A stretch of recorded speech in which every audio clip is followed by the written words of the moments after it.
The night I drowned began ordinary. The forecast called the surf energetic, which is what forecasters say when they want you to underestimate the ocean.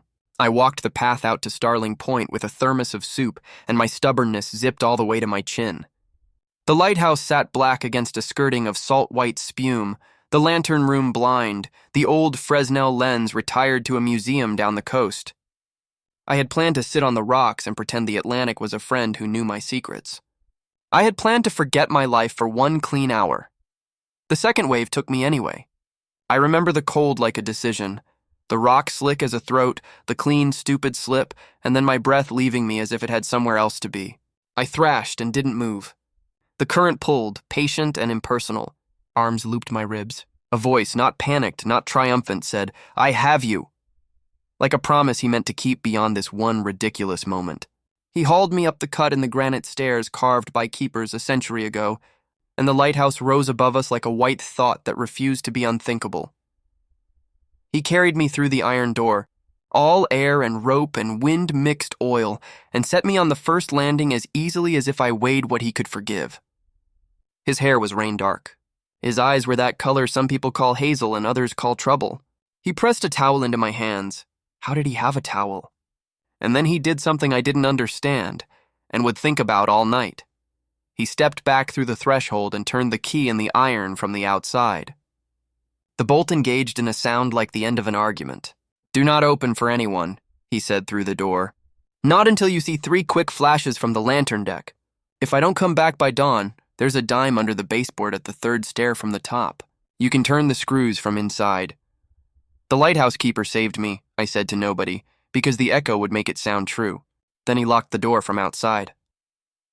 "That man's name is Calder," the echo said back, which is to say the wind said nothing. And I decided it made sense to give him a name if I was going to argue with him in his absence. His footsteps went away. Not rushed, not lazy, out and down and into the wind that pushed at the door like someone who had paid for entry. The iron held. I wrapped myself in the towel that had somehow memorized sun, and I stood in a room built to hold light when light was a job and a vow.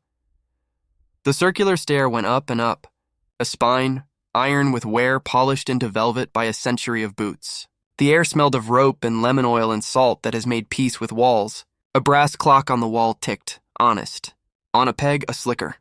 On a table, a coil of rope with a splice that was competent and left-handed. An enamel mug, half drunk, still steaming. A ledger with dates and weather, the handwriting exact. Stuck under the clock with a bit of tape. A torn page from the light list, the line for Starling Point light. Character, Fel 3, tens. Height, 124 ft. Range, 13 nanometer. I tried the iron door. It stayed loyal to the man who had turned it. I checked my cell. 0 service, a fancy way of saying you decided to be alone. The radio near the desk crackled, then quieted, the air full of voices too faint to be believed. I stood in the center of the room and told my panic that it could take the night off and go bother someone with less stubbornness. My breath steamed, then stopped. On the wall, tacked above the ledger, hung a chart of the bay. The channel to town. The shoals named with the poetry of warning. Widow's wail, wrecker's chest. Someone had marked circles in pencil, 231, and a line down the spire of land to the light, as if counting steps. I touched the pencil, left a smudge, felt like I had added a small fingerprint to a case I didn't yet know I was part of. A knock came, tentative. Then another. "Hello?" A woman's voice pitched to sound harmless to strangers and helpful to the guilty. "Hey, anyone inside?" "Who is it?"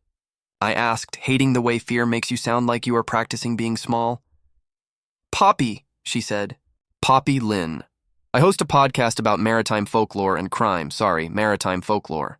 Folks in town said there was someone out at the light, and I have an episode about the wrecker's rings coming out, and... Are you okay? The surf is wicked. I stood very still. "I'm fine." "You don't sound fine," she said, like she was rehearsing a tone that would get you to put your whole life on a table and let other people pick. "Look, I can help. Your phone won't work out there. I have a sat phone. I can call the Coast Guard, or my editor, which is the same thing in my world." A gull laughed above us. I looked at the lock. The towel around my shoulders had learned my shape. "Do you know the light's characteristic?" I asked. Pause. "I'm sorry?" "If you called the Coast Guard," I said, You would say the light is FL310s, 3 quick flashes every 10 seconds. What would you say? Flashes, she said, lights. I'm not here to hurt you. Why not come down? It's just rocks and me. Thanks, I said. I think I'll stay. I moved toward the stairs, hunger pulling me up like gravity. On the 3rd step from the top, the tread wore a scar where 100 years of boots had said good morning without quite forming their consonants. I fit my finger under the lip of the baseboard and found the dime. Thin and warm. I held it like it was a weapon and went up. The lantern room wrapped the sky. Glass panes creaked like thinking. The lens was gone. In its place, a modern lamp in a cage, the kind that could be lit with a switch and a prayer. From the gallery, a little neck-high catwalk, the sea made itself infinite and personal at once. Out beyond the bellbuoy, a low skiff cut across the bruised water, blue tarp like a fatigue cap, a single stern light that should have been more. A second boat paced it, darker, brighter engine. In the skiff, the man who had pulled me out of the sea stood upright for a second and flashed something at me. 3 quick flares of light with a handheld. 20 feet of insistence that moved faster than my skepticism. 3 again, and 1 single long flash. The sequence he had promised.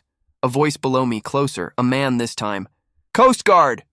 We need to check on the light, the words were correct. But the way he said them made the back of my neck go cold. What's your call sign? I called without thinking.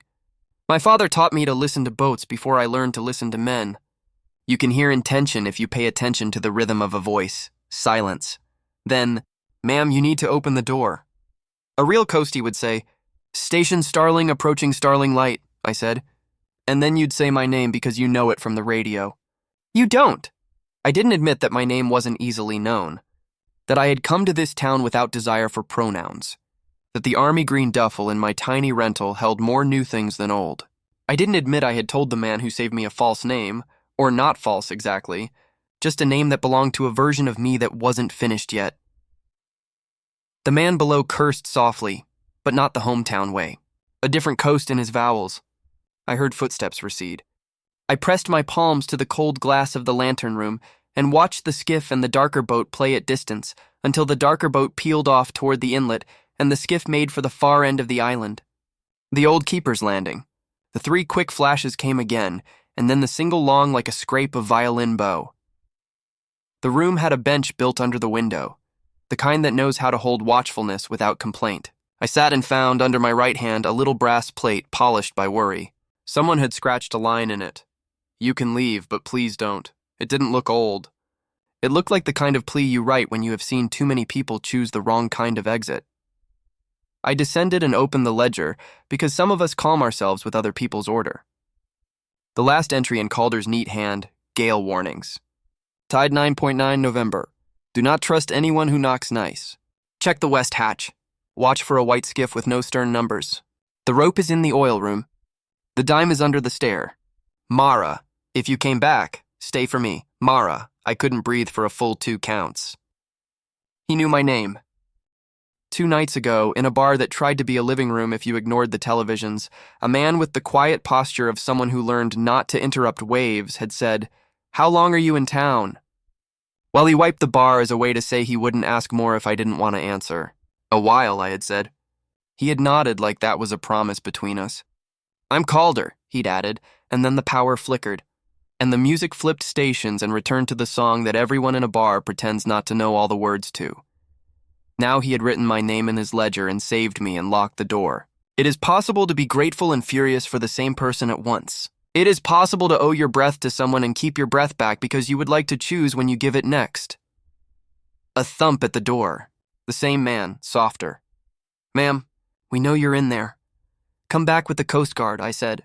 And a better script. Footsteps. A van engine catching out on the road you could only reach in a tide small enough to be generous. Then quiet, except for a gull who had learned to swear in the fisherman's accent and was teaching the children. The radio sighed. "Pan, pan, pan, pan," a voice said. Not distress, urgency's cousin. "This is the Claire Marie, 12-foot skiff, engine trouble in the channel. Anyone with a tow, over." I picked up the microphone and was amazed at myself. "Starling Light," I said into the button, because sometimes pretending works longer than you'd expect. "Negative on tow. Weather heavy. Coast Guard is monitoring channel 16. "Copy," the voice said. We've got it. I sat on the first step and held the dime. Dimes are not heavy until you need them. I looked again at the chart with 2 to 3 ones circled. I noticed what I had not allowed myself to notice in the first flurry. There were photographs tacked to the wall. A little constellation, boats I recognized, faces I almost did. A child in a red sweater holding a conch to his ear. In one, a girl facing away, her coat green, hair in a braid that had learned how to come apart. At the bottom of that photo, in pencil, barely there, Mara on the old ferry. My skin did that alarming thing skin can do when it remembers before it is ready. I made myself breathe. I made myself look on the desk, half under a tide chart, a note on ruled paper in the same neat hand as the ledger. If you ran, it began, and then was silent as if he had put the pen down and thought better and got up and went out into the world, where he found me drowning and chose to make promises he hadn't rehearsed. I tore my eyes from the ledger and found another object I had not first seen. A small trunk sitting on the floor below the desk. The kind of thing people call vintage when they want to sell it and old when they want to tell the truth. On the side, a shipping label half peeled off. Cole, Mara. Not my handwriting, not his, the sort of block print the post office prefers when they have to guess where you live. It had been forwarded twice. The last forwarding label was in a town I hadn't told anyone I'd been to. I sat down hard, towel slipping. I had mailed the trunk to myself 2 cities ago so I wouldn't be tempted to open it. Papers, a ring I no longer wore, a pair of yellow rain boots with a rip I could fix if I wanted to. A life. He had it here. The footsteps on the landing caught me with my hands on the trunk. The lock turned. The door opened 6 inches and stopped at the chain. His face, storm-cut and pale, filled the gap. 3 quick, he said softly. 1 long. You wrote my name, I said. He glanced at the ledger as if it might defend him. You fell off the rocks, he said. I had a choice. Save you, trust you, or leave you to the tide. I decided to try the first 2. Why did you lock me in?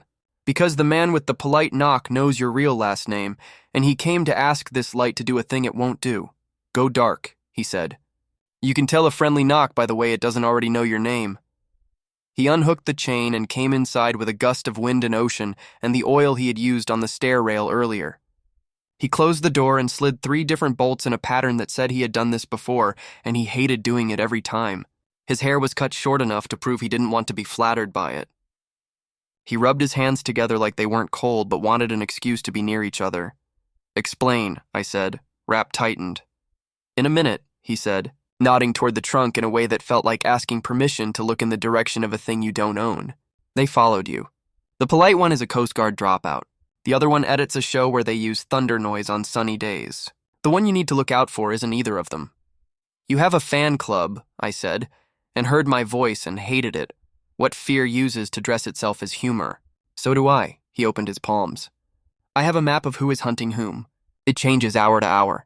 The part that doesn't, whoever they are, they were close enough to push you off those rocks if they wanted a more efficient search.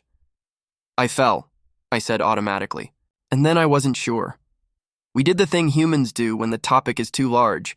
We walked the lighthouse and checked small things. He listened to the stair stringers like they could tell him if the wood wanted apology. He checked the little glass in the lantern that says bravely it could be useful in a world that has stopped letting it be its best self. He recoiled the rope, the left-handed splice like a signature. And I noticed again what I had noticed in the bar. A small scar at the base of his thumb. A crescent that said something had once slipped and he had held on anyway. You took my trunk, I said, when we had run out of rituals that looked like competence. I took your trunk, he agreed. You shipped it here. It landed at the post office. It looked like a thing people would steal if I let it sit there. It had your name, the name you used with me in a room where tellers use the word bank and mean a sandbar sometimes. I did the unkind thing, which was to buy it out of Hawk and bring it here and put it under my desk because I thought you might eventually come to the only place people can't lie in the same ways they can other places, a lighthouse. You think places make us honest, I said. He smiled quick and apologetic. No, I think people make themselves honest in places with no audience. Your podcast friend tried to get me to be honest with an audience, I said. Poppy? He rubbed the back of his neck the way men do when they want to erase a line and know they can't. She's clever and kind in alternating doses. She wants a big episode. She thinks I'm her villain, which is convenient because she is building one for someone else as we speak. Her gloves smelled like acid last week. She told me she was cleaning old brass. You and I know that smell is what you use to make glass sick. What you use to weaken a lens, I said. So a light goes out in a storm and puts a boat where it shouldn't be. Wreckers work, he said. But modern. Lawyers instead of lanterns. The old keepers turned lights off and the locals mostly refused to join. The new wreckers cooked the books and convinced people the light failed by accident. Who is the man who knocked? I asked. Ben Crane. The name he uses when he wants people to trust him because he shares a name with the birds we like most. He was Coast Guard for one training weekend 5 years ago. He knows 2 phrases and says them wrong when he's nervous. He keeps inviting me to let him help. He means I should hand him the key and stop being inconvenient. And yet you locked me in, I said. That made me feel very convenient. He met my eyes without flinching, which won him another minute of my company. It made you alive when they realized you weren't alone, he said simply. It was a door and a promise. I should have told you first. I was busy pulling you out of the ocean. I should have said thank you then. I should have said you saved me. What I said was 3 quick flashes. A code, he said. When the radio is stupid. 231. It's in the chart because I am a man who believes you leave clues where you hope the right person will find them. 3 for a warning. 1 for yes, I knew your name. Why? It came out like a demand in a room where demands bounce off iron and return sounding like other things. Because you told me it, he said, throwing me the rope of that truth. In a bar where I pour drinks and don't keep secrets and sometimes love people's faces too much for a profession that requires you to ignore them. Because you are the kind of person who warms the air by speaking. Because 2 weeks ago you handed a man at the ferry terminal a memory card and he didn't take it, and 2 other men noticed, and you started sleeping in your car. Because the lighthouse was the one story you believed would keep you from something worse. Because I lost my brother to men who play chess with boats, and I would like, this one time, to be prepared sooner than grief makes you. My ex-fiancé, I said. The word ex like a life jacket you tell yourself fits. He works for a salvage company. Greyhook Marine. He taught me how to tie a bowline and how to laugh at the wrong time. He asked me to hold a camera while he showed his new investors the deck of an old tugboat. He showed them how easy it is to set a flare down when you are tired and let it roll. His voice did that thing voices do when they are performing for the money that will later pretend they didn't see what was in front of them. I recorded him. I sent it to the wrong person in my panic. I came here because the light is the one honest thing I ever admired. Calder listened like he could put his hands under the story and carry its weight. He looked at the window and then back at me. So this is what we'll do, he said. We'll wait. We'll watch. We will not open doors for people who bring you your name like they paid for it. If we make it to dawn and the wind behaves, we will go to the sheriff's office with your card and my ledger. And if the wind has another plan, we will light this light for the first time in 20 years and make a mistake impossible. How? I asked, because confidence is a beautiful suit until the weather exercises its veto. He held up the dime. The screws on the inside of the lock are soft. No one ever expects things to be kind from the wrong side. We can leave, or we can stay. If we stay, we light with the reserve lamp and the welt burner the museum forgot. If we leave, we run to the fog house and blow 4 longs until the whole town wakes up and puts coats on over pajamas. Which is smarter? Staying sometimes looks like hiding, he said. It isn't always. It is choosing a room that refuses to lie for you. We waited. The rain took a breath and came back like it remembered a story it meant to tell you and forgot. Calder moved like he had built himself from rope and careful. I made tea on the little hob that protested but boiled water anyway. We did not talk about the trunk with my name on it. We did not talk about the way the air changed temperature when he walked past me. We did not talk about how when he had lifted me out of the ocean, I had had the unhelpful thought that if I died now, I would be dying at exactly the right height above the water. Like a bad poet, we counted lightning. We timed the distance like the books suggest. We listened for footsteps and heard gulls and wind and the old building learning to sing again. At 2 a.m., the footsteps came back. A key slid in the lock and snagged at the chain. Ma'am, the man said, his voice careful, like he was talking to a new horse. Open. It's important. Say your call sign, I said. Silence. It's Ben, he tried. Say the light character, I said. Occulting, he said. Which is a beautiful word and the wrong one. Wrong, I said. And the relief I felt surprised me with its pettiness. A whisper I would not have heard if the wind weren't an accomplice. Poppy, the podcaster behind him, voice a little desperate. Don't shout. There's a camera pointed up here. He'll record us. Just make her open. They're impatient, Calder said, his mouth near my ear, a proximity I did not waste by making a joke. That means their tide is wrong. Let them be wrong. At 3, the radio huffed and hissed and then gave us a conversation we weren't supposed to be invited to. A man who had learned his lines and could not keep them straight under pressure. Kill the breaker, a voice said. If the light goes out, the shoal will move the trawler in. We'll be there with a problem and a price. It's a public service. Poppy's voice. It's an episode if you say public service. Ben's voice. Calder's in there. The woman, too. Calder put his hand around mine, and the hum inside me decided it was a bass note, not a warning. They mean to turn the light off, he said, and we looked up at a lamp that had made a quiet peace with being ornamental and decided to ask it for one more favor. The oil room smelled like history and lemon. He found the can with a label written in someone else's tidy hand. Welt, last one, do not spill. He did not spill.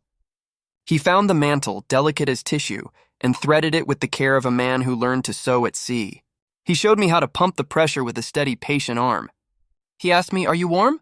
As if that were a question people ask when they are getting ready to light the past, because sometimes it is better to pretend this is ordinary. Warm enough, I lied. Liar, he said gently. But it was the sort of lie people deserve to tell about cold. Midnight in a lighthouse is not a place for live flame. We made it one. The mantle glowed, small, then larger, then a bowl of light. The room did that thing rooms do when you light your grandmother's lamp. It remembered.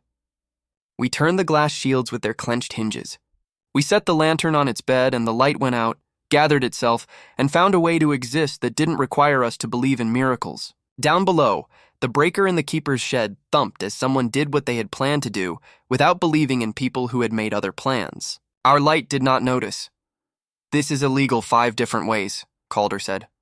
So was them, I said, and grammar seemed available to fix later.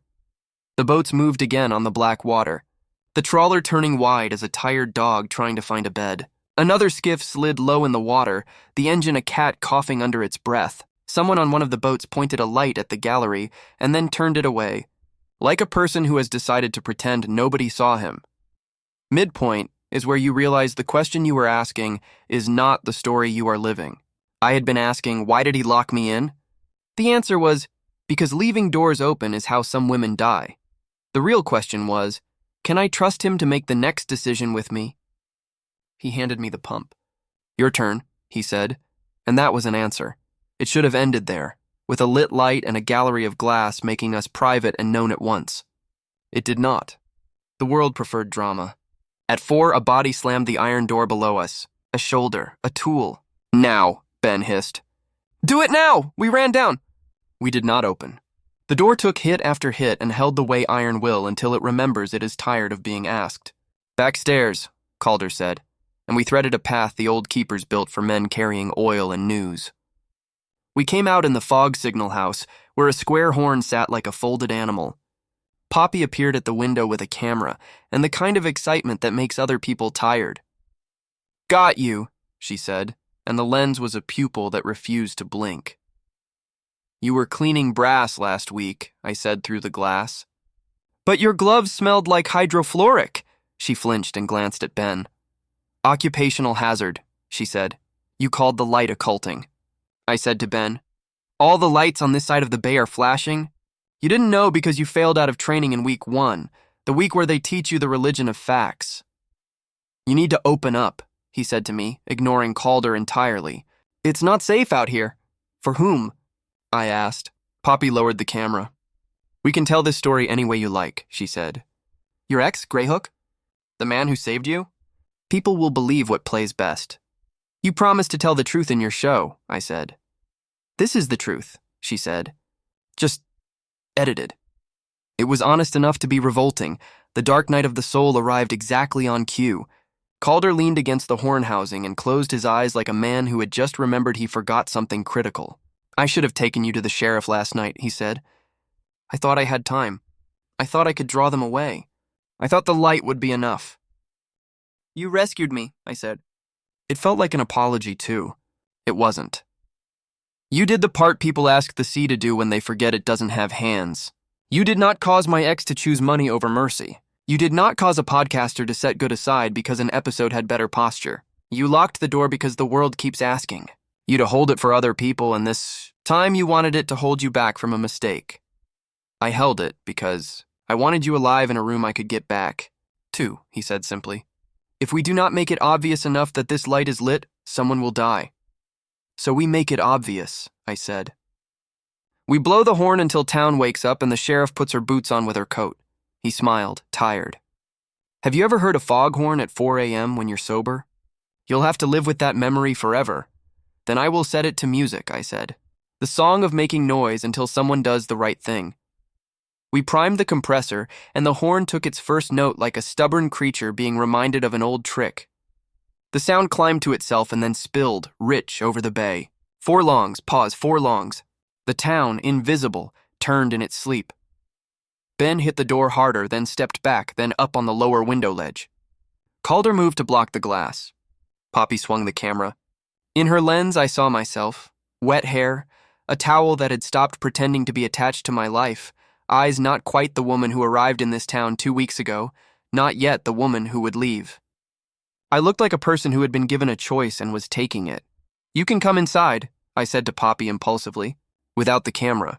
You can tell this story later, the way it deserves. Or you can keep pointing that thing at tired people and help a man ruin a boat to make money his accountant will later call unfortunate. She hesitated. I saw any number of futures skate across her face. The one she chose was the one that would take the shortest amount of courage. She kept holding the camera. I'm here to report, she said. But the sentence did not like the way it tasted in her mouth.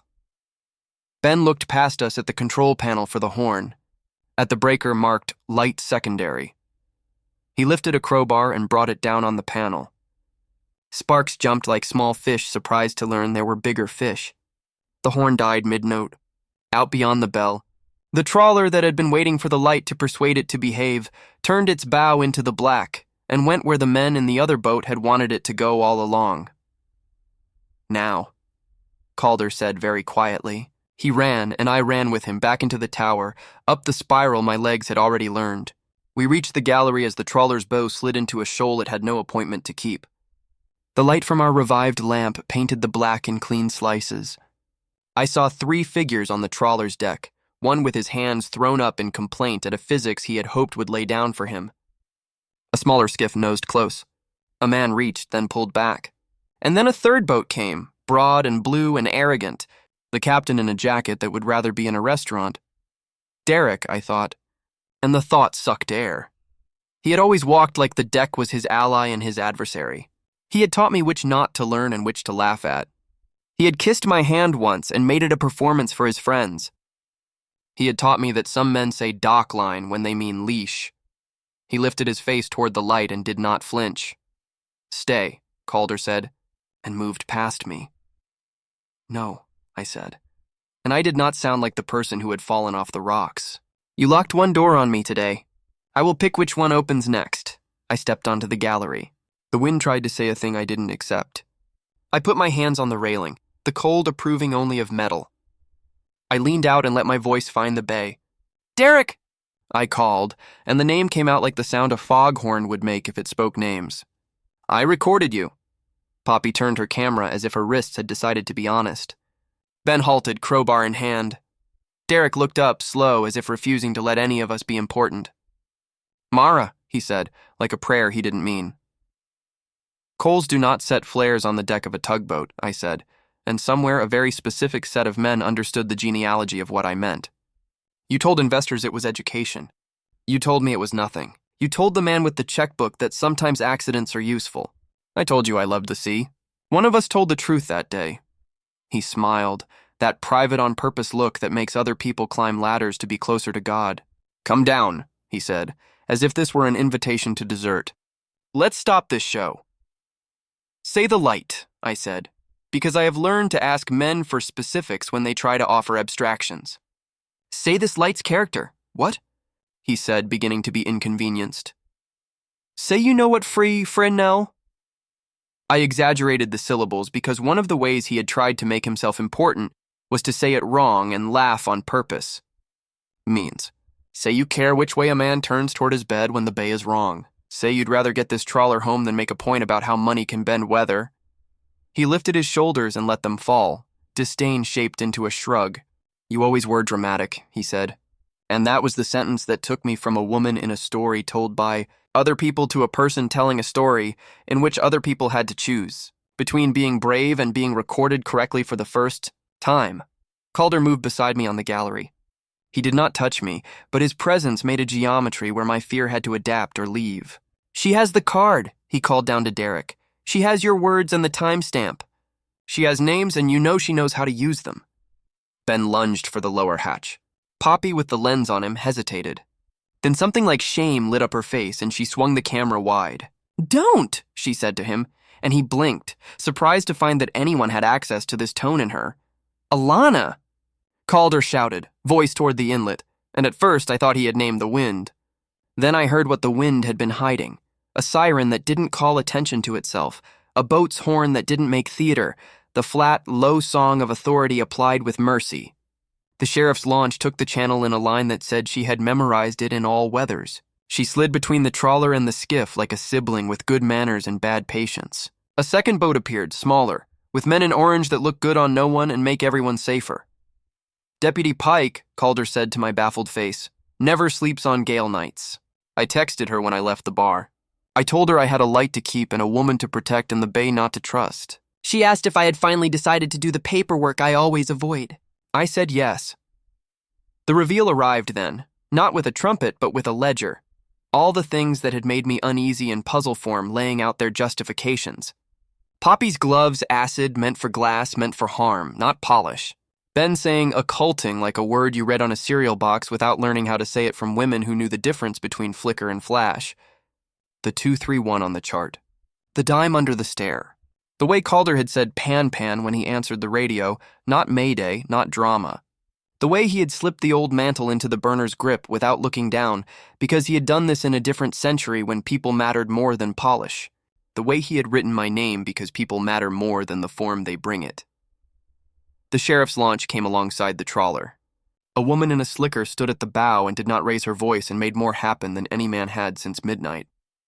Men in orange helped men in blue turn toward a channel that did not require lawyers to keep them alive. Ben dropped the crowbar like it had learned to burn. Poppy lowered her camera like a person who has realized that eyes can either record or repent, and each option requires different muscles. Derek leaned on the rail of his arrogant boat and blew me a kiss, because he is a man who thinks he invented audacity. This isn't over, he called, which is what you say when you have run out of other lines. I give you his words, I said to Poppy's lens, because sometimes you must apportion the bravery you have for maximum effect. This isn't over. He means for you to record that so you can film him doing it again and call it character. I mean for you to record it so the state can call it intent. There are embraces that happen in Stormlight that people will write poems about and make worse. There are also ones that happen in a stairwell that has seen every version of human and prefers the quiet ones. When the sheriff's boat bumped the dock and the world let go of its breath, I turned, and Calder turned. And we looked at each other for a count long enough to be rude, and then which both of us decided the world could forgive. I'm sorry I locked the door, he said. And the simple sentence fit into the space between us like a key into a lock too old to be organic. Next time, I said, which is what the bravest version of me makes sound like a joke. Lock it with me on your side. Next time, he agreed. And then he put his hands on my face like a person who has learned to ask permission with his palms, and I nodded. And the kiss we made was not dramatic, was not a cure, was not a brand. It was the clean kind that says, thank you for saving me, and I will choose you to save me tomorrow, and do you want tea when we go back downstairs? The aftermath took longer than the storm because good things often do. The state called the sheriff, and the sheriff called the Coast Guard. And the Coast Guard found in their files a trainee named Benjamin Crane, who had not lasted, and a vehicle registered to a man who believed the harbor owed him more than weather allowed. The journalist who Poppy had hoped would invite her on a panel emailed to say he would like an interview with me instead, and I said after lunch, which in my vocabulary means after I do the part where I hold the hands I need to and count the steps to the third stair that still squeaks. Derek, got a lawyer who likes boats and metaphors. He will write statements and say words like misunderstanding and unfortunate and anomaly. I will bring my recording and say the names of the flares he left on deck and call them tinder. You teach a child not to touch. Calder will bring his ledger and show the little neat, you can leave, but please don't.